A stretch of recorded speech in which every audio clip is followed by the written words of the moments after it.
Welcome once again to the Brownstone, Wolfe's sanctuary of logic, orchids, and murder. Do tell us where in the world you're listening from, and don't hesitate to share your thoughts. If you enjoy these cases, consider liking and subscribing. Now then, shall we begin? Nero Wolfe and the rival detective from Boston. Right now, over 85% of the people watching aren't subscribed. If you've been enjoying these Nero Wolfe stories, hitting that subscribe button is the best way to be sure you never miss the next mystery. Your support helps keep these stories alive and lets us keep bringing them to you. The doorbell went at 3 minutes past 3, and since Fritz never answers it, I went. The autumn sun was already slanting, making the vestibule glow faintly through the etched glass panel. Outside stood a man who looked as though he had pressed his suit twice before leaving the hotel. He carried himself with the air of one convinced that the world was waiting for his arrival. I opened the door wide enough for him to step in without brushing the frame, and he removed his hat with a flourish that suggested practice before a mirror. "Mr. Nero Wolfe," he announced as if I needed the introduction, "is expecting me." That was news to me. Wolfe hadn't mentioned a visitor, and his diary for the day had included lunch at 1, beer at 4, and dinner at 8. Orchids from 9 to 11 had been duly attended, and Wolfe was now planted firmly in his yellow chair with his eyes half closed.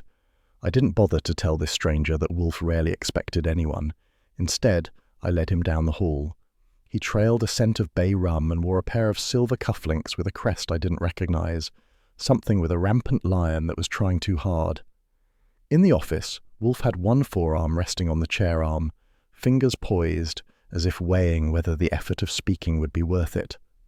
The globe near his desk glowed in the lamplight, and the books behind him lined up like soldiers waiting for orders. I introduced the man, Stephen Caro, private detective from Boston. Wolfe made the smallest of nods.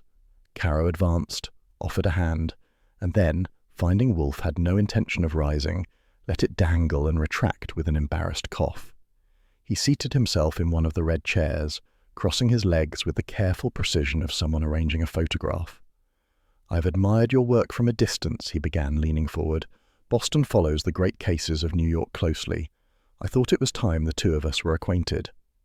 Wolfe closed his eyes, opened them again, and said, "Phooey, Archie, beer." I fetched a glass from the cabinet, the one that had been chilled in advance. Wolfe sipped, while Caro produced a cigarette case of polished silver, glanced around, and, catching my expression, returned it to his pocket. Wolfe never allows smoke in his office, and Caro had nearly broken rule number 1 within 3 minutes of arrival. "I've been building quite a reputation," Caro continued, apparently undaunted. "A series of industrial thefts in Cambridge, a missing heir located in Providence, even a double homicide in Worcester. Each one resolved with speed and flair. I find that Boston admires efficiency." "You find, sir, that you admire your reflection," Wolfe said, in a voice that could have cracked marble. I would have grinned, but Caro either didn't catch it or pretended not to. He pressed on, pulling a leather folder from his briefcase and spreading clippings across Wolfe's desk without permission. I moved closer, ready to retrieve the sim if Wolfe barked, but Wolfe only raised an eyebrow. The clippings were genuine enough, printed in heavy type, with Caro's name frequently in the first paragraph. He had cultivated journalists like a gardener cultivates roses. Caro tapped one clipping with a forefinger. This was the Cunningham affair, a locked study, a pistol, and no apparent means of entry. The police had nothing. I observed a ladder outside, saw that the latch was simple, and in 10 minutes I had solved it. The papers called it wizardry. "Wizardry," Wolfe repeated, and the words sagged under his tone. "You observed what any intelligent patrolman might have. The distinction is not wizardry, it is diligence." Caro flushed slightly, though he rallied. "Perhaps, but results speak loudly, and mine have brought me to New York. I intend to establish my practice here, among wealthier clients and more sophisticated problems. I should think even you would welcome a colleague of equal standing." I could see Wolfe stiffen, though his bulk rarely shifted more than necessary. Equal standing was not a phrase he tolerated. Wolfe lives in a world where hierarchies are precise, orchids above all flowers, beer above wine, logic above bluster. To suggest equality in his craft was near sacrilege. He drained half his glass in one swallow, set it down with a heavy click, and looked directly at Caro for the first time. "Sir," Wolfe said. "Your standing is the affair of your clients and your conscience. It does not concern me. What concerns me is the disturbance you bring to my afternoon. Archie." I leaned against the desk. "Yes, sir?" "Why is this man here?" Caro blinked. "I thought we might. Well, to be frank, Mr. Wolfe, I thought we might cooperate. There's a dinner this week at the Delaney Club. Several potential patrons will attend. I've been invited, and it struck me that your presence, though unexpected, might lend a certain distinction. You would not even need to speak. Your reputation would suffice." Wolfe's eyes half closed again. "I never leave this house save under compulsion, certainly not to lend countenance to an advertisement." Caro chuckled as though Wolfe had made a jest. "Ah, so the legend is true. You remain here, while Mr. Goodwin," he nodded toward me, "runs your errands. An efficient arrangement, but limited. My clients prefer a man who takes the field personally." "I take the field," Wolfe said evenly, "in the only sense that matters, by thought." Caro leaned back, spreading his arms across the chair arms. "Well, perhaps our methods differ, but both produce results. I dare say the city may soon compare us side by side." "Sir," Wolfe said, "comparison is inevitable only when things are comparable." I could see Caro wrestle with whether that was compliment or insult. His lips formed a smile that didn't reach the eyes. He began recounting details of a Boston kidnapping, complete with names, dates, and his brilliant maneuver of posing as a chauffeur. Wolfe listened as he listens to a wasp buzzing against glass. When Caro paused for effect, Wolfe reached for the bell pull and gave it a tug. Fritz appeared in the doorway, immaculate in white jacket. Wolfe inclined his head toward the visitor. "Mr. Caro has concluded his recital. Archie will see him out." Caro rose, offended, but still determined to keep the last word. He leaned slightly forward. "Mr. Wolfe, you may discount my approach, but New York society will not. They are eager for novelty, for vigor. I intend to give them both. When we next meet, perhaps you will see the advantage of adapting." Wolfe closed his eyes again. "Adaptation is for those who lack sufficiency." I guided Caro to the hall, resisting the urge to apply a hand to his back. At the door he paused, slipped his hat on with a rakish tilt, and gave me a look meant to suggest camaraderie between men of action. "Mr. Goodwin, you have the unenviable task of carrying a great man's errands. Still, I admire loyalty. Should you ever wish to see how the work is truly done, my door will be open." "Thanks," I said, opening ours. "I'll try not to trip over it." He stepped into the fading light of West 35th Street, heels clicking smartly, and vanished toward Madison Avenue. I shut the door firmly, returned to the office, and found Wolfe still in the yellow chair, glass in hand. "Well," I said, "Boston's gift to New York." Wolfe grunted, a sound that carried a library of disdain. "An imbecile with pretensions. He will meddle, Archie, and meddling leaves debris. Attend him, but do not indulge him." I sat at my desk, pulled out the notebook, and jotted the name. Stephen Caro had arrived with his clippings and his confidence, and departed with Wolfe's indifference. Yet I had the sense he would return, and that his entrance had been only the first ripple in what promised to be a sizable disturbance. Wolfe sipped the last of his beer, closed his eyes, and dismissed Caro from his mind. I, however, kept him squarely in mine. Caro made his pitch just after Wolfe finished his afternoon beer. He had come bustling into the office again, carrying an invitation embossed with curling gold letters. He spoke of opportunity, of an evening at the Delaney Club where several prominent businessmen and their daughters would gather, eager for introductions. Wolfe barely lifted an eyelid, his bulk sunk deep in the yellow chair, while Caro extolled the virtues of mingling. Fritz had served braised veal only an hour before, and Wolfe had no intention of leaving his own dining room for a public table. When Caro finally asked outright whether Wolfe would honour the party with his presence, Wolfe made a small sound that resembled a sigh. "No," he said, and that was that. The detective from Boston turned his gaze on me. That was how I found myself on the sidewalk at 8 o'clock, hat brim tilted, overcoat brushed, an invitation folded in my pocket. The Delaney Club's brass doors gleamed under the lamps, and a liveried doorman whisked them open with polished indifference. Inside, the air was thick with perfume, cigars, and ambition. Crystal chandeliers spilled light across polished parquet, and the clatter of conversation rose above the muted strains of a string trio tucked against the far wall. A waiter passed with a tray of cocktails, and I took one for camouflage. Caro was already in the centre of the room, tall and animated, drawing eyes as a crier draws a crowd. I edged along the perimeter, surveying. The guests wore evening clothes that had seen recent tailoring, the men in stiff-fronted shirts, the women draped in silks that shifted with every move. Caro, to give him his due, looked the part. He carried his shoulders like a stage actor, and had perfected the half-smile that promised confidence without arrogance, at least until he spoke too long. He was holding forth to a circle of businessmen, illustrating some clever trick from a Boston case, complete with gestures that bordered on pantomime. Several smiled politely. One man, grey-haired with a pinched mouth, stared into his drink as if wishing it deeper. I sipped my cocktail and let my eyes travel to the far end of the hall, where a young woman in pale blue stood slightly apart. She had chestnut hair arranged with precision, eyes that scanned the crowd with quiet watchfulness, and the composure of someone used to scrutiny. Caro noticed her too, breaking from his group and moving toward her with the glide of a practiced charmer. I followed at a casual pace, in time to hear him introduce himself with a bow that might have suited a ballroom 20 years earlier. "Miss Vardane, your reputation precedes you," he declared.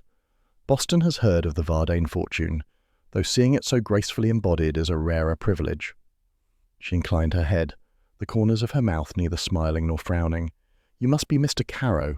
I read about your arrival in one of the papers. They made you sound rather theatrical." Caro laughed, untroubled. "Theatrical, perhaps, but only in pursuit of justice. Your city deserves a man unafraid of attention." He took her hand lightly, too lightly to offend, and spoke on, weaving a net of compliments. She listened without encouraging, her gaze flicking once toward me as I approached. I gave her a nod and received in return the faintest curve of acknowledgement. The trio shifted to a livelier piece, and Caro seized the moment to escort her toward the dance floor. They moved well enough together, though his enthusiasm belonged on a stage rather than a parquet. Around them, guests murmured, some with approval, others with skepticism. I positioned myself near the buffet table, keeping an unobtrusive watch. Miss Vardane was clearly the jewel of the evening, and Caro was polishing hard. While he turned her in a spirited circle, the grey-haired man from earlier edged past me toward the cloakroom, his lips pressed in a line tight enough to snap. I caught a fragment of his muttering, something about charlatans, before he disappeared. Another businessman, heavier set with ruddy cheeks, exchanged a look with a companion and shook his head. Caro's antics, it seemed, were collecting critics along with admirers. The dance ended, and Caro led Miss Vardane back to her place with triumphant flourish. Waiters swept in with trays of champagne, and glasses clinked around the hall. I declined, sticking with the cocktail I had nursed half an hour. Caro raised his glass high, making sure every eye was upon him, and toasted the promise of new partnerships in this city of light. Applause followed, dutiful more than sincere. Miss Vardane excused herself, slipping away toward a group of women near the entrance. Caro lingered, basking in the echo of his own voice. I noted the absence of the grey-haired man and wondered whether he had left for good or only for air. Either way, the mood in the room had shifted, cracks showing beneath the gloss. Wealthy patrons enjoy spectacle, but only when it flatters them. Caro's performance was beginning to outshine his audience, a dangerous mistake. By 10:30, I had mapped the room twice, spoken with a pair of waiters, and established that the talk of the evening was divided neatly. Half admired Caro's dash, half resented it. Helen Vardane, for her part, kept a polite conversation and avoided his orbit, though his eyes tracked her persistently. I made a note to tell Wolfe everything, from the theatrics to the dark departure of the older man. Wolfe would draw conclusions I had not yet reached. When the evening wound down, coats appeared, chauffeurs called names, and the last chords of the trio faded. Caro was still smiling, shaking hands, promising assistance, but the strain on some faces was clear. I stepped outside into the night air, cooler and sharper than the atmosphere inside. My cab rolled up, and as I climbed in, I caught one last glimpse of Caro beneath the awning, bowing to a departing patron with a showman's grace.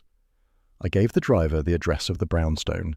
Wolfe would not thank me for returning late, but he would listen, eyes closed, while I described how Boston's gift had paraded before New York society, and he would store it away, ready to use when the inevitable fracture appeared. The call came a little after 10 the next morning. I was at my desk, balancing the household accounts that never balance, when the phone rang. Wolfe was upstairs, finishing his breakfast on a tray delivered by Fritz, so I picked up. The voice was clear, measured, and female. She asked for Mr. Wolfe with a formality that made me sit straighter. When I told her he was occupied, she gave her name, Helen Vardane. She wished to call that afternoon, concerning a private matter. There was a tension behind her courtesy, as though she were holding something heavier than etiquette. I penciled the appointment, told her 4 o'clock would suit, and rang off. At 11, Wolfe descended from the plant rooms, carrying the faint scent of orchid fertilizer. He lowered himself into the yellow chair and opened the morning paper. I gave him the message. Helen Vardane, I said, wants a private audience. He flicked his eyes up. The daughter of Charles Vardane, fortune in rail and steel. She inherits a vast estate. He folded the paper with precise fingers. She may come. Archie, I am not disposed to enthusiasm. That was as warm a welcome as any heiress could expect. At 4 sharp the bell rang, and I went to the door. Helen Vardane stood there, hat and gloves immaculate, her expression calm but her eyes restless. She was in her mid-20s, tall, with the carriage of someone trained from childhood to enter drawing rooms. I relieved her of her coat and led her into the office. Wolfe rose half an inch from his chair and settled again. He motioned to the red chair opposite. She sat with a straight back, removed her gloves deliberately, and placed them in her lap. Fritz appeared silently, offering coffee, which she accepted. Her first words were steady. "Mr. Wolfe, I am being followed." She let the words settle, as if expecting denial. Wolfe merely blinked. "By whom?" he asked. "That I cannot tell. Twice in the last week I have noticed a man near the house on East 72nd. Yesterday evening a sedan trailed my car from Madison Avenue to Riverside Drive. When I stopped, it stopped. I felt I was being watched. I cannot continue to ignore it." Her hands tightened on the gloves. Wolfe listened, fingertips together. "Why come to me?" "I require discretion," she said. "Mr. Caro has already offered his services. He made it clear last night at the Delaney Club that he would be eager to assist. But Mr. Caro thrives on attention, and I would prefer quiet handling. My father valued your judgment. I hope you may value his daughter's appeal." Wolfe grunted softly, not agreement so much as acknowledgement. "Your late father's estate," he said. "You fear it is threatened." She nodded. "There are assets, holdings, securities that remain unsettled. My uncle, Charles Vardane, has been managing affairs until probate is completed. I trust him, yet I cannot dismiss the feeling that forces outside the family covet what is ours. My father's death was sudden, his affairs complex. I know only what I have been told." Wolfe shifted in his chair, his voice heavy with disapproval. "Inheritance disputes breed parasites, yet your uncle remains custodian." "Yes, he insists all is secure. But someone is watching, Mr. Wolfe. I need to know who and why." I'd been listening with interest. A wealthy heiress, a dead father, and a rival detective sniffing around. It had the flavour of one of those operettas where the tenor dies in the second act. Wolfe sat motionless, his face as blank as polished granite. "You have chosen," he said finally, "to place your anxiety here. Very well, I will consider." He shifted his gaze toward me. "Archie." "Yes, sir." "You will escort Miss Vardane home this evening. See what you see. Report what you find." Helen exhaled slowly, as if she had been holding her breath. She stood, thanked Wolfe with quiet formality, and looked at me. "I will be grateful for the company." I retrieved her coat and held the door while she slipped her gloves back on. Her movements were precise, practiced, the way some women wield armor. As she stepped into the hall, I caught a fleeting trace of perfume, understated but memorable. When she was gone, Wolfe leaned back, eyes closed. "Caro," he said, as though the name itself tasted sour. "The man prattles in public and now presumes to solicit heiresses. He will meddle, Archie, and meddling complicates." I grinned. "Complications are my line. I'll call for her at 7. If anyone is trailing, I'll spot him." "Do so," Wolfe murmured, "and do not be drawn into theatrics." "Me?" the soul of restraint. Fritz appeared with the dinner tray, punctual to the minute. Wolfe reached for his fork, already dismissing the heiress from his immediate attention. But I had the evening ahead, and a sense that Miss Vardane's troubles were about to turn into mine. By the time I reached East 72nd, the street was lit with the glow of squad car lamps, throwing blue shadows across the brownstone fronts. A small crowd had gathered, necks craned, watching uniformed men move briskly in and out of a tall house with ivy climbing its stone facade. I gave my name to the patrolman at the gate. He hesitated, eyed my license card, and let me through. The air inside was heavy with polish, perfume, and panic. Helen Vardane stood near the base of the staircase, pale, her hands clasped so tightly the knuckles blanched. She looked up at me with relief and dread mixed together. "Mr. Goodwin," she said quietly, "it has happened. My uncle, he is gone." I followed her glance toward the library where the double doors stood open. Inside, men in plainclothes moved with quick assurance. A stretcher had been set along the wall, covered with a blanket, the outline beneath it still and unforgiving. The smell of coffee, brandy, and something sharper hung in the air. A silver decanter sat on a sideboard surrounded by glasses, one of which was tipped, its contents forming a dark stain on the carpet. Caro was already there, of course. He had planted himself in the centre of the room, speaking with rapid confidence to anyone who would listen. He pointed toward the glasses, toward the decanter, gesturing as though conducting a lecture. His voice carried into the hall. "Gentlemen, it is perfectly plain. Poison administered during dinner. The symptoms, as described, match strychnine. Swift, decisive. Our culprit is cunning, but not beyond deduction." I stepped into the library, and Caro's eyes lit as if he had acquired an audience he actually wanted. "Ah, Mr. Goodwin," he said, "arrived in the nick. You will corroborate, I'm sure, that I am correct." "Corroboration isn't my line," I said. "I leave it to the police." He waved dismissively. "The police are blunt instruments. What is required is perception." He tapped his temple, smiling thinly. Helen moved to the doorway, voice trembling. "Please, Mr. Caro, this is not a lecture hall. My uncle has only just—" She broke off, unable to finish. I crossed to her, lowered my voice. "Miss Vardane, best to sit down. I'll see that Kramer gets the facts." As if on cue, Inspector Kramer entered, shoulders square, cigar clamped in the corner of his mouth. He took in the room with one sweep, saw Caro, and groaned audibly. "What the devil are you doing here?" Caro spread his arms. "Assisting. I happened to be present when the distress began. My instincts carried me straight here. The matter was plain within minutes." "Your instincts," Kramer growled, "are about as useful as a hole in a life raft. You'll keep them to yourself, or I'll have you outside with the reporters." Caro flushed but tried a smile. "Inspector, I intend no interference, but time is precious. Poison cases demand swift deductions." Kramer cut him off with a snarl, stabbing the cigar toward him. "One more word and I'll have you on the sidewalk. Understand?" Caro subsided stiffly, though his eyes still glittered. Kramer turned to me. "Goodwin, you know anything about this?" I kept my tone even. "I was expected to escort Miss Vardane home this evening. I arrived just now, after the call. I saw the uniforms outside, came in. That's all." He studied me, chewing the cigar. "So Wolfe isn't mixed in yet?" "Not unless you invite him," I said. He grunted, satisfied for the moment, and shifted to his men, barking orders. The decanter was sealed, the glasses tagged. Photographs were taken with quick flashes, each burst of light showing the drawn face beneath the blanket for an instant before it vanished again. The body was removed, borne carefully past Helen, who turned her face away. Caro seized the silence to murmur in her ear. "Rest assured, Miss Vardane, I shall uncover the culprit. Your uncle's death will not go unanswered." His voice carried a rehearsed solemnity that rang false even in grief. She pulled back slightly, her eyes drifting toward me instead. I said quietly, "Inspector, if you don't need me further, I'll see Miss Vardane is settled. She's had enough excitement for one night." Kramer puffed, considering. "Fine, but you keep me posted. And keep that blowhard," he jerked his head at Caro, "out of my way." Caro bristled. "Inspector, this is hardly—" "Out!" Kramer barked. "Now!" Caro collected his hat with exaggerated dignity and stalked to the hall.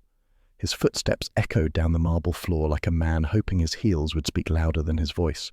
Helen whispered, "Mr. Goodwin, everything is unraveling. First the shadows, now this. I steadied her arm. I'll get you upstairs, Miss Vardane. The inspector has what he needs. You should rest. She allowed me to guide her up the broad staircase, each step muffled by thick carpeting.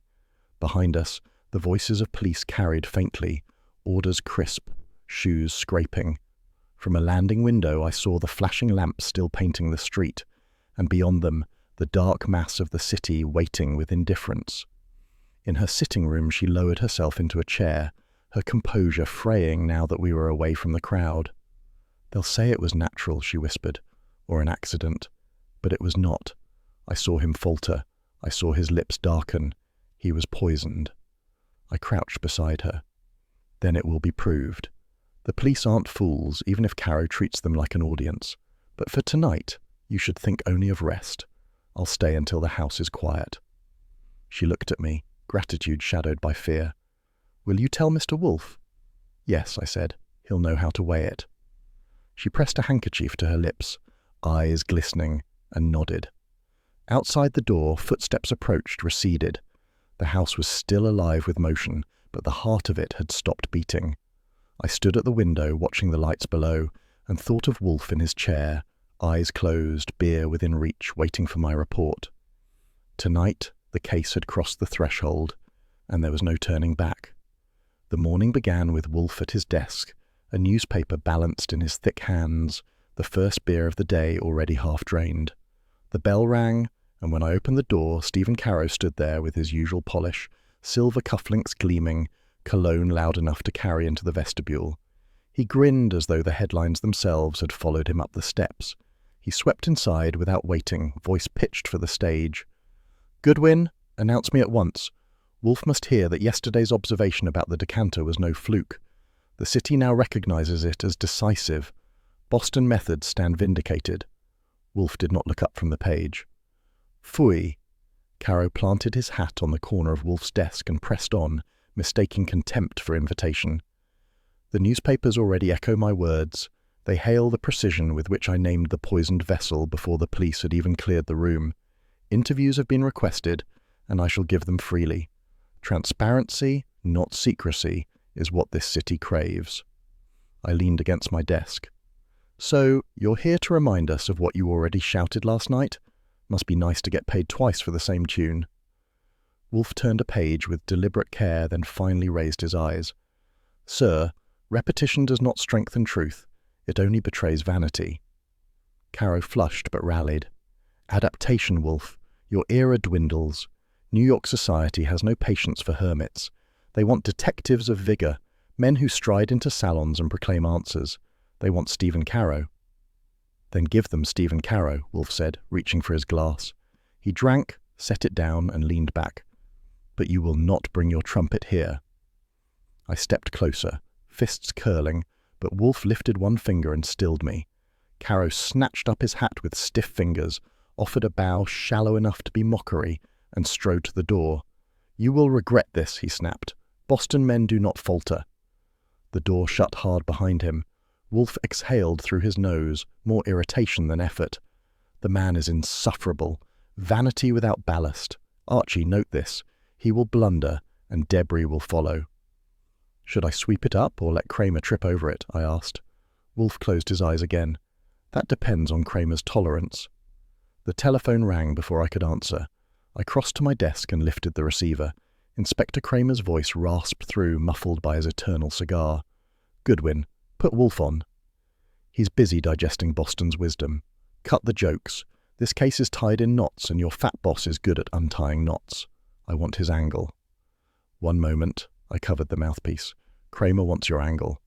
Wolfe sighed, extending a hand. I passed the receiver. He placed it to his ear, thumb resting beneath, his tone measured. "Yes, Inspector." I heard only Kramer's muffled bark on the other end, a rising rhythm of frustration. Wolfe listened, eyes half closed. At intervals he interjected, "Indeed. No. Phooey. Archie will attend you this afternoon." Then he handed the receiver back. Kramer's growl filled my ear. "Goodwin, get over here by 3. I want every observation Wolfe has permitted you, and tell him I don't care for his phooeys when a man's been murdered." 3 it is," I said, and hung up.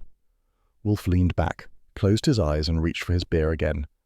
Archie, assemble your notes. Convey them faithfully, but do not embroider. Kramer requires fact, not flourish. I sat, pulled the notebook closer, and began reviewing. Caro's visit the previous night, Helen's call for help, the uncle poisoned at dinner, the decanter. Those were the bare bones. I wrote swiftly, leaving out none of the detail Wolfe might want preserved.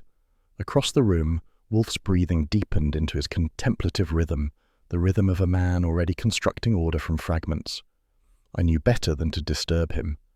Outside, the city horns blared faintly through the window, another day rising, while inside the brownstone the contest of methods had begun.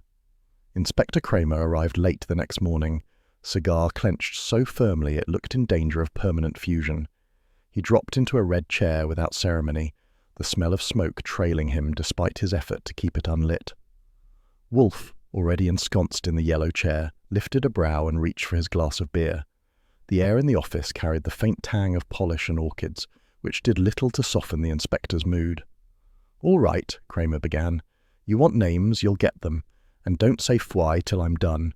He jabbed the cigar at Wolfe as though presenting evidence. Charles Vardane had enemies close enough to touch. First, his partner, Bernard Alcott. Their accounts show irregularities. If Vardane pressed too hard, Alcott had reason to shut him up. Wolfe murmured, "Motive, not proof."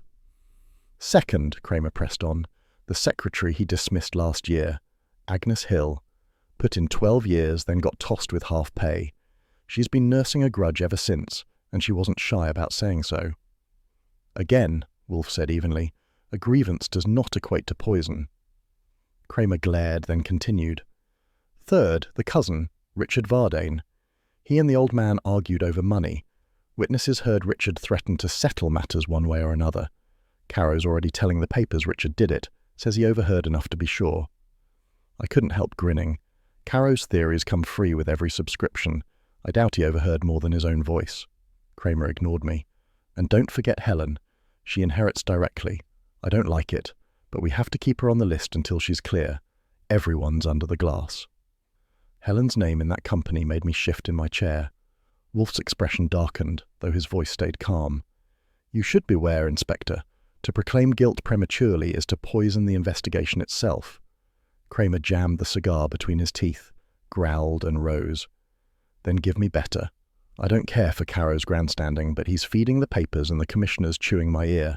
If you can point elsewhere, do it. Otherwise I'll keep pressing each of them." He snapped his hat down and left, muttering all the way to the door. The silence after his departure carried the weight of cigar smoke without the comfort of combustion. Wolfe took a slow sip of beer, eyes closed. "Archie?" "Yes, sir." "You will see Richard Vardane, measure him. He is not guilty by declaration alone." I closed my notebook. "You want me to press or just prod?" "Observe. Words, tone, posture. We are not yet ready for pressure." An hour later I was in a cab heading north, the driver humming a tune that clashed with the traffic horns. Richard Vardane lived in a respectable apartment block near Riverside. The lobby smelled of wax and overwatered ferns. I gave my name to the desk man, who rang upstairs with the kind of look that suggested trouble followed me in like a shadow. Richard opened the door himself. He was about 30, lean with restless eyes that darted past me before settling. His tie was loosened, his shirt creased, and the air of the room behind him carried last night's smoke and whiskey. He managed a brittle smile. "Mr. Goodwin, I expected Wolfe would send someone." "That makes one of us," I said, stepping inside. "He wants to know why your name's in every mouth today." Richard shut the door, ran a hand through his hair and paced. "Because my uncle and I disagreed. Everyone knew it. Caro's making hay out of a quarrel that meant nothing." "Kramer's boys say you threatened him," I said. "I may have raised my voice," Richard admitted, "but words aren't poison. My uncle accused me of draining allowances, of shirking responsibilities. I told him he'd regret treating me like a child. That was temper, not intent." I watched him carefully. His tone was sharp, but his hands were steady now that he had confessed. "Where were you during dinner?" He hesitated just long enough to matter. "At the table, naturally. The decanter was passed. We all drank. I saw nothing unusual." "Yet your uncle collapsed." "Yes," he said tightly. "I was as shocked as the rest. And now Caro parades about shouting my guilt. Do you know what it is to hear your name in headlines beside the word murderer? It sticks even if cleared. I let the silence run until he filled it. I won't deny I resented him, but he raised me when my parents died. He gave me education, shelter, even if grudgingly. I would never— His voice broke off, then steadied. I would never kill him. Then tell me who might, I said. His eyes flickered. Alcott. He and my uncle fought often about the business. Or that secretary, Agnes. She swore revenge, anyone but me. It was too quick, too pat. He was eager to shift the beam of suspicion elsewhere. I filed it. I stood. I'll report back. Wolfe will want every word. Richard moved to the window, staring at the street below. Tell Wolfe I didn't do it. He may believe where others won't. The cab ride back was slower, traffic thick on Broadway. I replayed the meeting, the pauses, the deflections. Richard wasn't hostile, but he wasn't clean either. Wolfe would judge, but my own instinct said the young man was dancing near the edge of something bigger. When I reached the brownstone, Wolfe was still in the office, beer refreshed, eyes closed in thought. I gave him the account straight. Richard's denial, his temper, his eagerness to shift suspicion. Wolfe listened without interruption. At the end, he opened his eyes. Evasion, not confession. Premature evidence, Archie, is the enemy of truth. We will proceed carefully. He raised the glass again, the morning light catching the amber. The list of suspects had widened, and so had the margin for error. The Vardane Library still carried the heaviness of last night's discovery. Police had finished their sweep, sealing bottles, labelling ledgers, and carting away anything with a surface broad enough to carry fingerprints. What remained was the quiet. Shelves that rose 2 stories, dark walnut polished by years of servants' dusting, and a smell of paper, leather, and faint brandy that lingered in the carpet. The lamps had been dimmed, but morning light slanted across the tall windows, leaving the place half in shadow. Helen waited near the hearth, a fragile silhouette against the fire screen, while Richard prowled along the far wall with the impatience of a man too close to suspicion. I'd been granted half an hour alone by Kramer's men, a courtesy earned more by Wolfe's reputation than by mine. I moved behind the broad desk, running fingers across rows of ledgers. The family fortune had been built on steel and rail, but here the book seemed less about enterprise than about old rituals, accounts neatly stacked, pages numbered with meticulous precision. When I shifted one ledger, thicker than the rest, something slipped behind it with a faint rasp. I leaned closer. Between the ledger's backboard and the shelf panel was a folded sheet, creased twice, the corner yellowed as though it had rested there for weeks. I drew it out carefully, smoothing it flat across the desk blotter. The ink was dark, written in a firm hand without ornament. The words were few. Debt settled by silence, the rest to follow. No date, no signature, no recipient. Helen crossed quickly, eyes widening. Where did you find that? Behind the ledger, I said, tucked in, as if meant to be forgotten or remembered later. Richard moved nearer, shoulders tense. It proves nothing. Anyone could have left it. Helen shook her head. I did not write it. I swear it. Her voice was steady, though her hands pressed together until the gloves squeaked. I studied her face, then the note again. The handwriting was not the flowing script of a young woman raised on finishing school drills. It was blunt, forceful, the letters marching like soldiers. Miss Vardane, I believe you, I said. Richard gave a short laugh. Convenient, isn't it? A cryptic threat. Who better to point at me? Caro will be ecstatic. Speaking of, I muttered, where is our Boston saviour?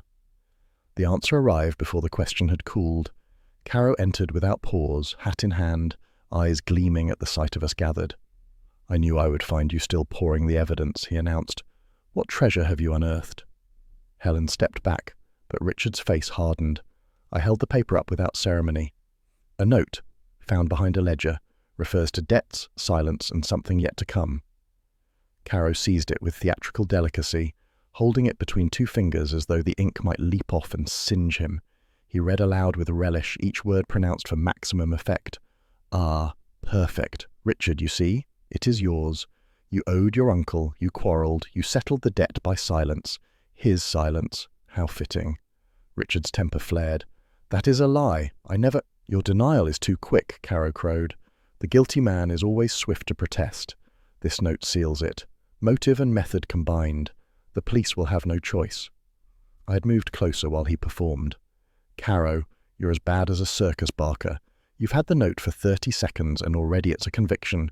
Wolfe will want better than your recitation. Caro's eyes flashed. Wolfe clings to secrecy. I deliver clarity. The city will have my verdict before nightfall. Helen found her voice. Mr. Caro, I ask you to leave that paper with Mr. Goodwin. It was he who discovered it. You presume too much. Caro bowed with an exaggerated flourish, dropping the sheet back onto the desk. As you wish, Miss Vardane, but remember, you invited me into your confidence first. When the record is written, it will show who saw the truth. With that, he spun on his heel and swept out, leaving the faint sting of cologne in the air. Richard exhaled sharply, pacing again. He'll ruin me. I'll be tried in the papers before the police even charge. Helen's eyes were on me. Please, take it to Mr. Wolfe. He will know what it means. I folded the paper carefully into my notebook. He'll see it, and he'll measure it without Caro's fanfare. That evening, back at the brownstone, Wolfe listened while I recounted every detail. He sat with his glass of beer, eyes narrowed, fingers pressed together beneath his chin. When I finished, I placed the note on his desk blotter. He read it once, twice, then leaned back. Blackmail, he said softly. The phrasing is precise, without ornament. The writer intended it as a ledger entry, not a letter. It records a payment, not in coin, but in silence, to whom and from whom remain hidden, yet it is not Richard's hand, too firm, too disciplined. Caro thinks it sings Richard's name from the rooftops. Caro, Wolfe said with disgust, is intoxicated by his own noise. He mistakes inference for proof. This is neither accusation nor confession. It is evidence of structure. Someone profited by compelling Charles Vardane's quiet. I settled back, arms folded. So the debts weren't just financial. Precisely. They were moral or legal or both. Silence is demanded only when truth would destroy. He tapped the page with a thick finger. The partner, the secretary, the cousin, any might have supplied such a note. Helen also remains within the circle. None are absolved. Fritz entered then, tray in hand, bearing a plate of cold roast. He placed it gently on the side table and hesitated. Mr. Wolfe, pardon, but I do not like this Boston man always here, boasting and disturbing. He brags in the kitchen to the policeman, as if he owns the house. He does not own this house, Wolfe said firmly. He owns only his voice, which he spends too freely. Fritz shook his head, retreating. It is not healthy for the food when such men talk near it. When he had gone, Wolfe regarded me again. Archie, you will secure samples of the suspect's handwriting. Without delay, we must compare. But take care. Do not reveal this note has returned to us. Let Caro trump it. We will observe in quiet. Understood, I said, slipping the sheet back into its folder. The room settled into silence, broken only by the faint tick of the clock and Wolfe's slow sipping of beer. The note lay between us, deceptively slight, yet heavy enough to tilt suspicion across the Vardane circle. Outside, the city moved with its usual din, but in the brownstone the game had changed. One scrap of paper, 8 words, and the circle of intrigue had drawn tighter. The library still smelled of leather and old brandy from the night before. I returned to the desk where I had found the cryptic note, laying it out again in the morning light. Helen hovered, tense, as though seeing it a second time made it heavier, while Richard shifted uneasily along the bookshelves. We've already read the words, I said, tapping the paper. But now comes the harder part. Who wrote them, and why they were hidden? Helen's denial was firm. It is not mine. I've told you once, I tell you again. Richard snapped. Convenient, isn't it?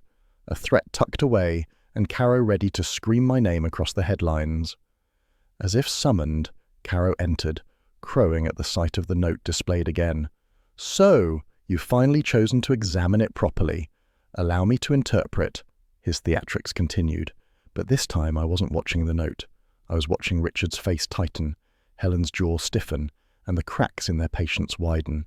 The note was no longer a discovery. It was a lever. Outside, Manhattan carried on in its indifferent roar, but inside the brownstone the mystery had narrowed. One sheet of paper, 8 words, and the circle of suspects grew sharper. The morning papers had Caro's grin splashed across page 2 with headlines that might have suited a prizefighter. He promised the Vardane case would be solved within 48 hours, adding that patience was the refuge of incompetence. Wolfe skimmed the column in silence, folded the sheet, and set it aside with a flick of his thick fingers. His eyes closed. He reached for his beer, took a long sip, and muttered only, "Phooey." I knew better than to prod him further. By noon the phone rang, and Kramer's voice burst down the line like shrapnel. "Goodwin, tell Wolfe if Caro keeps mouthing off, I'll throttle him myself. These papers make us look like clowns. I need facts, not promises to the press. If Wolfe's got anything, now's the time." Wolfe waved me silent when I repeated the gist and replied in his grave tone, "Facts require more than 48 hours." Kramer's growl nearly rattled the receiver before he slammed it down. The brownstone air grew thicker by the hour. Fritz came in with luncheon, a beef ragout, tender and aromatic. But even his careful presentation couldn't coax Wolfe into contentment. "Archie," Wolfe said after Fritz withdrew, "the note you found refers to debts. The question is, financial or moral? Pursue the first. If Charles Vardane was encumbered, someone profited. Report." That sent me to 8th Avenue, where whispers of gambling dens travelled faster than streetcars. By dusk I reached the Goliath Club, tucked behind a narrow facade with a neon martini glass buzzing faintly above the door. Inside, smoke hung low under the ceiling fans, and dice rattled against green felt. Men hunched over tables with the weary hunger of those who'd lost more than they could replace. I asked for the manager, slipped a name from Vardane's circle, and was ushered into a back office with a carpet that swallowed sound. The man waiting was Nick Bruno, a broad figure in a pinstripe suit with cuffs as wide as confidence. His smile was sharp enough to cut bread. "You're Goodwin, Wolfe's boy. I wondered when you'd show." He poured 2 whiskies and pushed one across. "You're sniffing after Charlie Vardane. Big fish. He owed plenty. Cards, horses, you name it. Carried notes with me for months." I sipped, letting the silence work. Bruno leaned forward. "But here's the thing. Last week he cleared it. Paid every dime. Cash, clean, counted twice. I don't ask where he found it, but the slate's wiped. Whoever poisoned him, it wasn't to shut me up. I had nothing to collect." I raised an eyebrow. "Any idea who else knew his debts were cleared?" Bruno chuckled. "In my place, everyone knows when a man pays. Word spreads faster than the flu. But if someone wanted him ruined, they'd be disappointed. He came out square."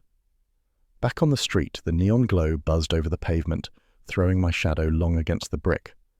If Bruno was straight, the note wasn't about gaming debts. Someone else had demanded silence, and Vardane's payment to Bruno had only complicated the ledger. When I reported that night, Wolfe was at his desk, hands folded on his middle. Fritz hovered by the door, wiping his palms on a towel. I gave the details, the debts, the payoff, Bruno's certainty. Wolfe listened with his eyes shut, his breathing measured. When I finished, he tapped the blotter once. Then the note referred not to gambling, something more pernicious. Debts of conscience, perhaps, or knowledge concealed. Bruno is vulgar but reliable. He has no need to deceive when payment has already been made. Fritz cleared his throat from the doorway, his towel folded over one arm like a weapon. "Mr. Wolfe, this Boston man has now taken to boasting with the delivery men on the stoop. He brags so loudly the butcher nearly dropped the veal. It is becoming intolerable."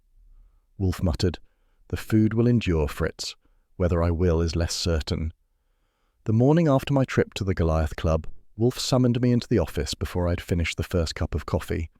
The windows let in a thin light, pale against the books and polished walnut, while Wolfe sat heavy in the yellow chair, the blotter cleared of papers. He was already drinking beer, though the clock showed 10:15.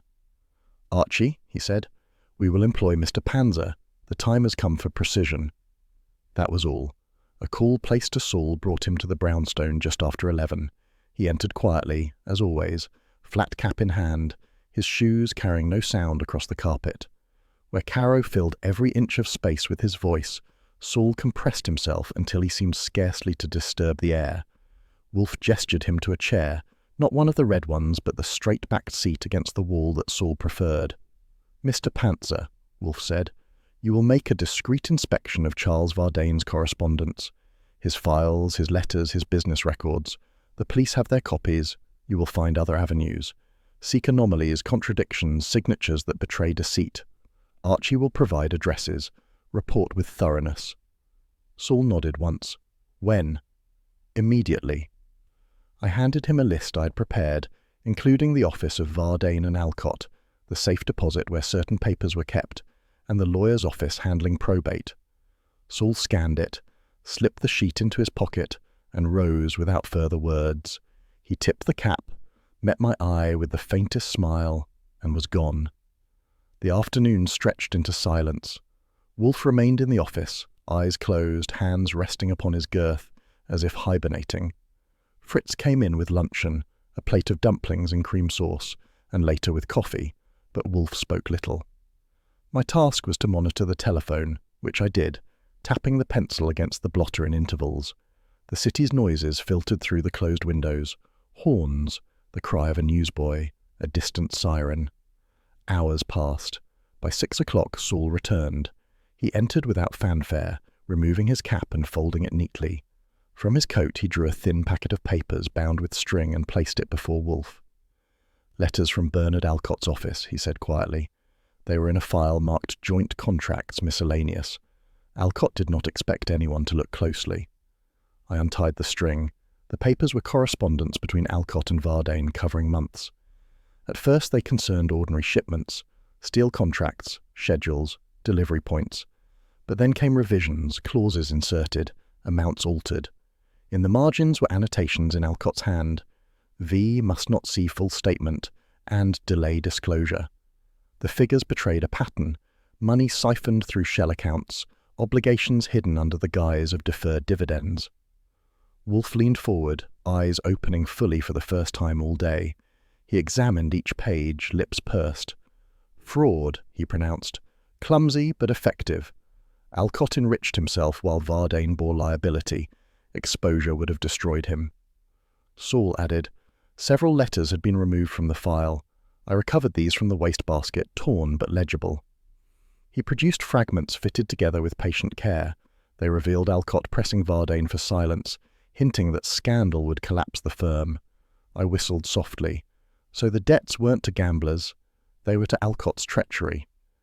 Wolfe tapped the desk with one finger. Indeed. The note you discovered, Archie, debts settled by silence, fits precisely.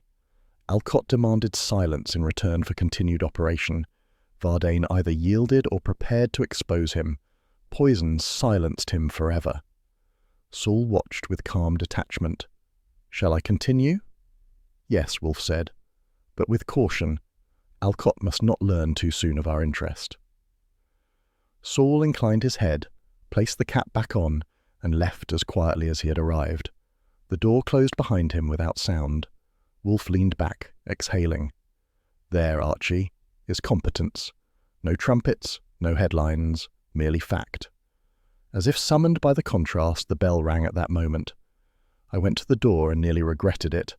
Caro stood there, coat immaculate, eyes alight with triumph, a folded newspaper in his hand. He brushed past me and into the office with the momentum of a man convinced of his own indispensability. Gentlemen, he began, you may congratulate me. The police have arrested Richard Vardane. I, of course, directed them to the evidence. It was inevitable given the threats he uttered. The city will know by morning that the case is closed. He slapped the newspaper against Wolfe's blotter, smirking. Wolfe did not rise, did not even move. He merely regarded Caro with an expression of monumental distaste. You intrude. Caro ignored the rebuke. Closed within 72 hours. My prediction fulfilled. The public craves resolution, and I have given it. The commissioner himself thanked me. I said evenly, that must have been some conversation. Did he thank you before or after Kramer chewed his ear off? Caro's smile faltered but held. Kramer is jealous. He resents that an outsider should see what he could not. Richard had motive, threat, and opportunity. The arrest speaks for itself. Wolfe's voice rumbled like distant thunder. Arrests speak only of impatience. Proof is another matter. You mistake noise for certainty, Mr. Caro. You are wrecking the case with vanity. Caro's jaw tightened. Or solving it with vigour.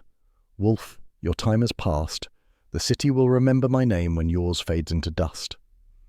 "Phooey," Wolfe said, and turned back to the papers Saul had delivered. I stepped forward, ready to guide Caro out with less courtesy than usual, but Wolfe raised one hand. "No, Archie. Let him strut. Every peacock meets his own stewpot." Caro, unwilling to concede, straightened his tie and bowed mockingly. "As you wish. I will leave you to your antiquated silence, but when Richard confesses, do recall who foresaw it first." With that he spun and marched out, his footsteps echoing down the hall like an orator denied applause. When the door closed, Wolfe muttered, "The case is being wrecked by vanity." He folded the letters again, tied them with the string and placed them in the drawer. "But vanity leaves gaps. We shall make use of them." The office quieted again, filled only with the faint tick of the clock. Fritz appeared at the door, shook his head at the disturbance, and withdrew. Wolfe reached for his beer, drank slowly, and closed his eyes. I sat back at my desk, marvelling not at Caro's theatrics but at Saul's steady hand, the man who, without fuss, had shifted suspicion from noise to substance. The difference between them was the difference between a shadow cast on a wall and the object that made it. The interrogation room at Centre Street was close, with pale green walls that reflected too much light from the single overhead bulb. A typewriter clattered faintly down the hall, punctuated by the slam of a filing drawer. I sat at the side table, notebook open, while Richard Vardane perched stiffly on the chair opposite Inspector Kramer. His face was pale, but oddly calm, as if rehearsed for stage. The cigar clenched in Kramer's teeth sent smoke curling toward the ceiling, though he hadn't lit it, just chewing it like a length of rope. "All right, Richard," Kramer growled. "You've denied it 10 times. If you've got something else to say, say it." Richard swallowed once, straightened, and spoke with a careful steadiness that didn't match the sweat on his forehead. "Inspector, I poisoned my uncle. It was I who placed the strychnine in the brandy. He had humiliated me, threatened to cut me off entirely. I wanted his money, and I acted. No one else is guilty." The words fell with a thud. Kramer froze, the cigar still. I wrote them down, though my pen hesitated. Something in Richard's tone had the rhythm of recitation, like a schoolboy reciting lines drilled into him. He lifted his eyes once toward me, then back to Kramer, and his hand stayed flat on the table, unnaturally still. "You're confessing?" Kramer barked. "You admit murder?" "Yes," Richard said. "I admit it. You may charge me." Kramer leaned back, frowning deeply. "It doesn't fit. You're too neat, too tidy. When did you put it in the brandy?" "Before dinner," Richard replied, eyes fixed straight ahead. "I had access to the decanter. No one saw me. It is useless to deny further." I cleared my throat. "Inspector, may I ask one thing?" Kramer shot me a glare. "Make it quick." "Richard, you say you wanted your uncle's money, yet the estate is tied up. How exactly did you plan to benefit? Did you think probate would hand it over?" Richard hesitated only a fraction before answering. "I assumed the estate would resolve in my favour. I was wrong, but the deed is done." That pause was enough. He was following a script, not speaking from the gut. I jotted the word rehearsed in my margin and shut the notebook. Kramer stood, pacing. "You know what happens now. You'll be booked, held until arraignment. But I'll tell you straight, I don't like it. It smells like yesterday's fish. Still," he slammed a hand on the table, "I've got to hold you. The commissioner's already breathing down my neck thanks to Caro's trumpet." Richard nodded once, expression grim but steady. "I understand." An officer entered, cuffs ready. Richard extended his wrists without protest. As they led him out, he didn't look at me again. The door shut, leaving the room suddenly larger and emptier. Kramer blew out a breath, chewing the cigar savagely. "It's too pat, Goodwin. A confession gift-wrapped and delivered. But I can't toss it. The DA will want the ink dry." He jabbed the cigar at me. "Tell Wolfe I'm holding the boy, but I'm not satisfied. Not by a long mile." I promised to deliver the message and left the precinct. Outside, the evening air pressed damp against my collar, carrying the scent of hot asphalt and exhaust. Newsboys were already shouting about Richard's confession, waving sheets with bold headlines. Caro's name figured prominently, his grin stretched wide as though he had personally carried the poison to the glass. When I reached the brownstone, Fritz let me in with a look that said he had already heard enough from the street. Wolfe was upstairs with his orchids, and I went to the plant rooms, where the air was thick with warmth and the sweet, faint musk of blossoms. He stood among the benches, sleeves rolled, hands gentle on a stem he was adjusting. "Richard confessed," I said. "I know," Wolfe answered without turning. "The papers bellow it." He said it in front of me and Kramer. It sounded rehearsed, too precise. Wolfe pinched a blossom carefully, let it settle, and finally faced me. His expression was almost serene. "Of course it was rehearsed. The boy is shielding someone. He mouths a fiction so tidy it unravels at the touch. No man confesses with such symmetry unless he is lying." I leaned against the frame, watching him. Kramer doesn't like it either, but he has to hold him. Caro's crowing to the press that he's beaten you at last. "Caro," Wolfe said, with monumental disdain. He returned his gaze to the orchids, adjusting the humidity gauge. "Vanity's victory is short. Let him crow. The truth will not be hurried, nor can it be shouted into existence." He moved to another bench, inspecting buds with the patience of a priest. For once he seemed almost content, as though the false confession confirmed what he had suspected all along. I closed my notebook, left him to his orchids, and thought of Richard sitting in a cell, repeating lines that were not his own. The office was quiet enough to hear the faint hiss of the radiator. Wolfe sat in the yellow chair, eyes closed, fingers steepled. His beer glass stood untouched on the desk, condensation slipping down its side. I leaned back at my own desk, drumming a pencil, and finally said, "Are you going to let me in, or do I have to guess? Richard's confession doesn't sit right, and you know it." Wolfe's eyelids lifted a fraction. One brow rose, a gesture that dismissed 100 words. He did not speak. "Fine," I said. "I'll guess. The boy's either a fool or he's shielding someone. But the routine was too clean. He gave it like a speech. Nobody talks that way about poisoning unless they're reading from a script. So who wrote the lines?" The telephone rang then, a sharp jangle against the hush. I picked it up. Fritz's voice came from the hall, subdued but urgent. "Mr. Goodwin, Miss Vardane has called again, 3 times today.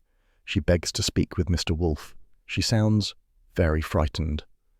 Wolfe's brow lowered, his hand lifting imperiously. I relayed the message, and he grunted. "Tell her," he said, "that hysteria accomplishes nothing. We will act in due order." I covered the receiver. "That's cold comfort for a woman whose cousin is in a cell. She's not calling for embroidery tips. She's desperate." Wolfe opened his eyes fully now, dark and steady. "Desperation clouds judgment. I require clarity. If she trusts us, she must wait." I passed on a mild aversion and hung up. The silence returned, broken only by the scrape of my chair as I leaned forward. "So, am I still guessing?" Wolfe reached for the glass at last, drained a measured sip, and set it back with care. "Richard's confession," he said slowly, "was too pat. It bore rehearsal, not remorse. He shields another. The true culprit counted on Caro's bellowing to provide cover. Vanity, Archie, is the smokescreen of guilt." I sat back, nodding. "So while Caro takes bows in the press, the real killer breathes easy." Temporarily, Wolfe shifted his bulk, the chair creaking under the movement. "The time for patience has ended. The structure is visible. What remains is to expose it." Which means, he said, "you will summon them all, every suspect, tonight." I stared at him. "Here? In this office?" "Where else?" His voice sharpened. "The truth requires confrontation, not scattered fragments. I will assemble them under one roof, here, where order is possible. You will telephone Miss Vardane, Mr. Alcott, the secretary, and the cousin if the police permit his release for the evening. Also Inspector Kramer. He must hear what I reveal. And, regrettably, Mr. Caro. Let him trumpet in my hearing rather than in the press." "Sounds like quite a party," I said. "Not a party, Archie. A storm. It brews already." I rose, pulling the list of numbers from my drawer. The evening ahead promised no shortage of thunder. The office looked like a tribunal hall that evening, lit by both lamps and the polished glow of wood. Wolfe had positioned himself in the yellow chair, vast and unmovable, while the red chairs opposite held the assembled suspects. Helen sat closest, pale but resolute, her gloved hands clasped tightly in her lap. Beside her, Richard shifted restlessly, newly released under Kramer's reluctant watch. Bernard Alcott, the partner, carried a stiffness that suggested outrage suppressed only by necessity. Agnes Hill, the dismissed secretary, pursed her lips and watched with a mixture of fear and resentment. Inspector Kramer stood at the back, cigar between his teeth though mercifully unlit, his eyes on Wolfe. And in the corner, with an expression bordering on smug triumph, sat Stephen Carrow, hat balanced on his knee, awaiting the applause he believed inevitable. I leaned against my desk, notebook open, ready for Wolfe to begin. He took his time. He lifted his glass, drained half the beer in slow silence, and at last set it down. Then he spoke, his tone measured, heavy with authority. "You are gathered because deceit has clouded this affair. Richard Vardane has confessed to murdering his uncle. That confession is false. It was intended to shield another, and its falsity is demonstrable." Carrow straightened, voice loud and indignant. "Absurd. Richard admitted the deed freely in detail. Only a guilty man would—" "Phooey," Wolfe cut him off with a flick of his hand. "He claimed to have placed strychnine in the brandy before dinner. Yet the medical examiner did not announce strychnine until the following day. Only the murderer would have known the specific poison then. Richard could not. His words were fed to him, rehearsed to appear convincing, but they betrayed ignorance. He lied, and badly." A ripple of unease passed through the room. Helen glanced at her cousin, whose face burned with both shame and relief. Kramer removed the cigar from his teeth, scowling. "I suspected it was too neat," he muttered. Wolfe continued, eyes fixed now on Alcott. "Why, then, the confession? Because the true killer required distraction. Mr. Carrow's incessant bluster to the press provided fertile ground. Amid his proclamations, a false confession could be accepted with little scrutiny. The killer counted upon it." Carrow's cheeks flushed. "You dare suggest my diligence aided a murderer?" "I do not suggest," Wolfe replied coldly. "I state." He turned back to the desk, lifted a sheaf of papers Saul had recovered, and spread them on the blotter. "These letters, retrieved from the files of Bernard Alcott, reveal contracts falsified, sums diverted, obligations hidden. Charles Vardane discovered this fraud. He intended disclosure. The note Archie found, debt settled by silence, refers to Alcott's scheme. Alcott required Vardane's silence to continue his embezzlement. When that silence could no longer be purchased, he contrived it by poison." Alcott surged forward in his chair, face mottled. "This is slander. Those papers are fabrications. Business requires adjustments." "Business," Wolfe thundered, "does not require falsifying signatures or tearing letters to conceal them. These fragments bear your hand. You annotated margins with instructions that Vardane must not see the full accounts. That is fraud, plain and documented. And when he pressed, you silenced him." Agnes Hill gave a short, sharp gasp, clapping a hand to her mouth. Richard leaned back, eyes widening as the weight shifted from him. Helen sat frozen, her knuckles white. Carrow attempted another thrust. "Conjecture, nothing more. You cannot tie poison to Alcott." Wolfe's voice cut like steel. Alcott had access to the dinner, to the brandy. He alone required silence at any cost. He had motive, means, and opportunity. His fraud was days from exposure. No one else present faced ruin so immediate. Richard confessed falsely to shield the family from scandal. Helen perhaps urged him, but the act was Alcott's. Kramer stepped forward, his scowl deepening. "If this holds, I'll have him in custody tonight." Alcott lurched to his feet, words tumbling in fury. "This is monstrous. That boy threatened his uncle. Everyone knows it. Why single me?" "Because," Wolfe said, rising slightly in his chair though not leaving it, "the evidence singles you. Threats are noise. Fraud is proof." The room hung silent except for the faint ticking of the clock. Carrow sputtered, searching for words that did not come. At last he blurted, "This is a travesty. You twist paper into gallows rope. I will publish my own findings tomorrow." "You may publish what you wish," Wolfe said with disdain, "but you will publish as a fool. Facts are immutable. Your vanity has already damaged this case. Do not worsen it." Kramer moved toward Alcott, signaling the officer he had stationed at the door. "Bernard Alcott, you're coming with me." Alcott sagged back into the red chair, his defiance crumbling. Helen closed her eyes, relief mingled with exhaustion. Richard's shoulders slumped as if a great weight had been lifted, though shame lingered on his face. Agnes Hill whispered a prayer under her breath. Caro rose, fumbling with his hat. His voice, once booming, had shrunk to a protest. "This isn't over. The city will hear me still." Wolfe leaned back into the yellow chair, reaching again for his beer. "Let them hear. They will forget you tomorrow. They will remember me today." And with that, the confrontation was ended. Inspector Kramer broke the silence first. He yanked the cigar from between his teeth and jabbed it at Bernard Alcott as though it were a bayonet. "That's enough. I've heard the arguments, seen the papers, and for once Wolfe's blasted logic fits tighter than my shoes in August. Bernard Alcott, you're under arrest for the murder of Charles Varden." The partner surged to his feet, his face mottled crimson. "You can't. It's conjecture, twisted fragments. Those letters prove nothing in court." Kramer's snarl cut him short. "Shut it, Alcott. I've seen enough fraud cases to know your game. You bled the firm, pushed your partner to the wall, then poisoned him to keep him quiet. You'll do your talking downtown." An officer stepped forward from the hall, cuffs ready. Alcott's shoulders slumped. He looked around the room, desperate for an ally, but none met his eye. Helen had gone pale, her hands trembling slightly.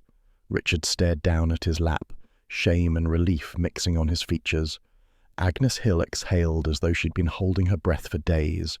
Caro leapt to his feet with the desperation of a drowning man. "This is madness," he bellowed. "You're all blind. Richard confessed. He admitted it before witnesses. Now Wolfe weaves a web of paper and you swallow it whole.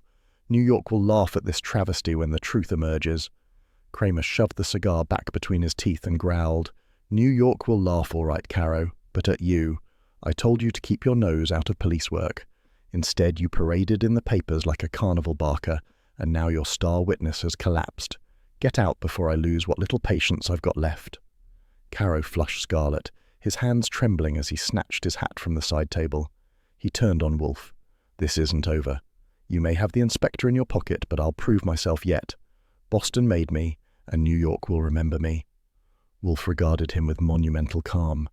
"New York will remember you as an interruption, Mr. Caro. Nothing more." Caro's lips curled, but he had no answer. He stormed out, the door thudding shut behind him. His footsteps echoed down the hall, then silence claimed the brownstone again. Kramer nodded to the officer, who guided Alcott toward the door. The partner went limp, his bluster spent. "I'll see my lawyer," he muttered faintly. "You'll regret this." "Save it," Kramer barked, following them out. The sound of the front door opening and closing carried faintly back, then Fritz's measured tread across the hall. Helen rose from her seat, steadying herself on the armrest. "Mr. Wolfe," she said softly, "I don't know how to thank you. To think my uncle's own partner would betray him. It's too much." Wolfe inclined his head slightly. "Fraud is a patient weed. It thrives in silence until cut at the root. Your uncle intended to act. He was silenced before he could. Justice will now speak." Her eyes glistened. "And Richard? He's free?" "For the moment," Kramer answered from the doorway, pausing with cigar in hand. "The DA will drop the charge once the paperwork's filed. The boy was a fool, but not a killer." He fixed Wolfe with a grudging glance. "All right, Wolfe. You had me again. Satisfied?" Wolfe leaned back, folding his hands across his middle. "Inspector, satisfaction is a luxury. Accuracy is a necessity. Tonight, we achieved accuracy." Kramer grunted, shoved the cigar into his pocket and left without further ceremony. The room exhaled its tension at last. Helen turned to me, her face tired but relieved. "Will you see me home, Mr. Goodwin? I confess I don't wish to be alone tonight." "Gladly," I said. "But first, our host needs to issue final orders." Wolfe reached for his bell cord, gave it a tug, and when Fritz appeared, he spoke without raising his voice. "Dinner at 8, Fritz. Squab in pastry, if you please. Tonight deserves proper observance." "Very good, sir," Fritz said, his accent deepening faintly under relief. He disappeared toward the kitchen. Helen glanced back at Wolfe. "You will be remembered for this." Wolfe closed his eyes. "I seek no remembrance, Miss Varden. Only quiet. Goodwin will attend you." I offered her my arm, and she accepted it with a faint smile. We stepped into the warm evening, the city humming its usual tune of horns and footsteps. A breeze lifted the hem of her coat as we walked toward the waiting cab. She said nothing for a while, then looked up at me. "You've both saved me. I won't forget it." "Don't try too hard," I told her. "Wolfe wouldn't like the attention, and I thrive on mystery, not gratitude. But if you insist, a smile will do." She gave me one, tired but genuine, and it was enough to end the day with something lighter than fraud and poison. The brownstone had returned to its familiar hush. The echoes of raised voices, of accusations and rebuttals, of Caro's grandstanding and Kramer's blunt orders, had faded with the closing of the front door. The office, which only an hour earlier had brimmed with bodies and heat, was once again the quiet chamber I knew so well. The lamplight glowed warmly on the polished wood, catching the red leather of the vacant chairs. On the desk before Wolfe stood a fresh glass of beer, the surface beaded with condensation, the golden liquid catching the amber of the lamp. Wolfe eased himself deeper into the yellow chair, one hand resting on his middle, the other closing comfortably around the stem of the glass. He raised it with slow satisfaction, sniffed, then drank. The sound of his swallow was followed by a faint sigh, not of exhaustion, but of release. "Vanity," he said at length, the single word rumbling from his chest. "Vanity is more dangerous than ignorance." I stretched my legs, still leaning against my desk with my notebook closed. That's a fair headline, though I'm not sure Caro would buy it. He probably thinks vanity is the prize itself. Wolfe tilted his head back, eyes half shut, and mused aloud. "Ignorance breeds errors, but vanity invites destruction. The Boston man was a meddler, but his chief fault was his hunger for renown. He turned investigation into theatre, and thus into farce. Had he not clamoured for attention, Richard Vardane's false confession might have drawn deeper scrutiny.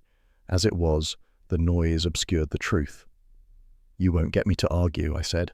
"Boston's loss has been New York's comedy act, though I'll admit the laugh ran thin when Richard nearly traded the truth for a cell." Wolfe opened his eyes a fraction wider, studying the ceiling as though it bore the answer to every crime in Manhattan. The boy's folly was sentiment, not malice. He chose humiliation over betrayal, and he nearly succeeded. But fraud leaves a longer shadow than vanity. Alcott's letters were sufficient. He raised the glass again, drank, and set it down with precision on the blotter. The door opened softly. Fritz entered with his customary discretion, moving lightly across the rug.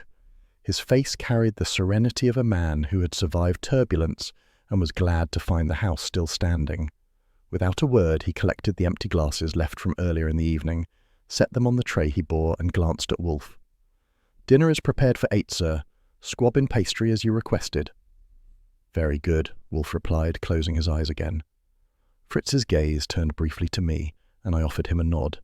He carried the tray out, the faint clink of glass fading down the hall. The sound of the kitchen door opening and closing settled the evening further into its rhythm. Saul Pantzer, who had remained unobtrusively in the corner, stepped forward. His flat cap was in his hand, his expression mild. "That's it, then," he said, his voice quiet but firm. "The partner's finished." "You have served ably, Mr. Pantzer," Wolfe intoned. "Your retrieval of the letters was decisive." Saul inclined his head. "Glad to help, as always." He turned toward the door, paused, and with a faint smile tipped the cap toward me. "Good work, Archie." "Likewise," I said. "I'll see you again before long." He nodded once more and slipped out, his tread as soundless as ever. I watched the door close behind him, then turned back to Wolfe. The big man sat with eyes closed, his lips pressed in the faintest line of satisfaction. The case was concluded, the truth laid bare, and already he was dismissing it from his mind as one more chapter sealed.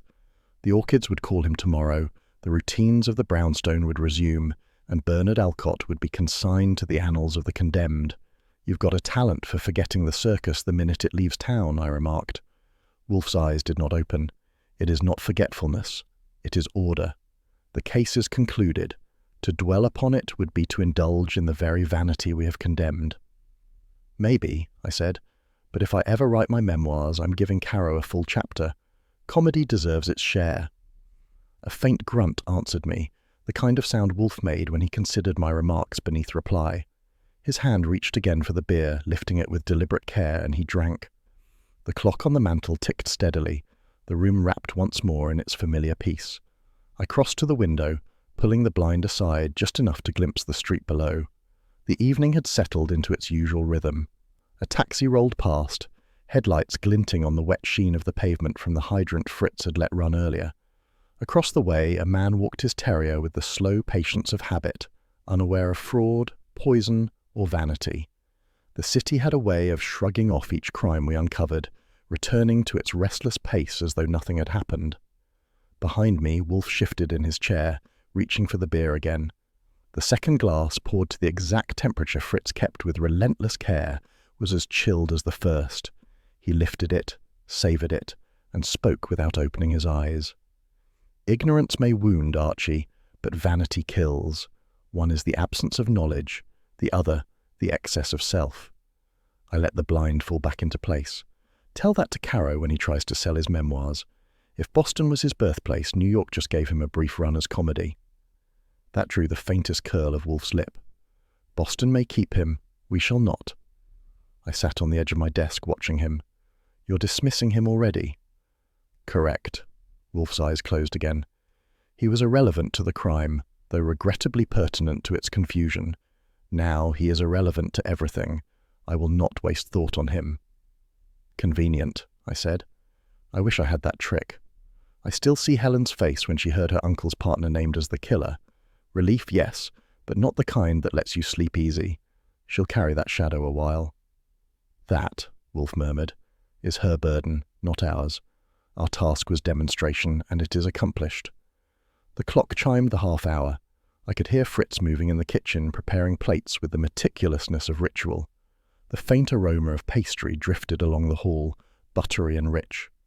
Wolfe inhaled it, and his shoulders eased in something close to contentment. Fritz, he called, his voice carrying easily. The kitchen door swung open and Fritz appeared, wiping his hands on a towel. Yes, sir? The squab. Do not overbrown the pastry. Precision is paramount. It is watched with care, Fritz assured him. His eyes turned briefly toward me, then back to Wolfe. Shall I lay the table now?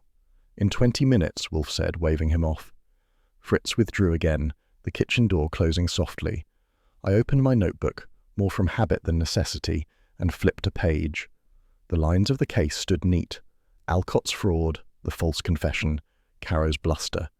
No gaps remained. The arc was complete. I closed it again and tapped it against my palm. Funny thing, I said, how a man can wreck himself by the very noise he makes. If Caro had kept quiet, maybe Richard's act would have held longer. Wolfe's head tilted slightly, eyes still shut. Vanity requires audience. It cannot abide silence, that is why it destroys. I smiled faintly. Then consider me forewarned. I'll keep my vanity on a leash. Do so, he said, for your own preservation. The radiator ticked softly as the pipes cooled, the sound blending with the steady rhythm of the city outside. The office had regained its balance.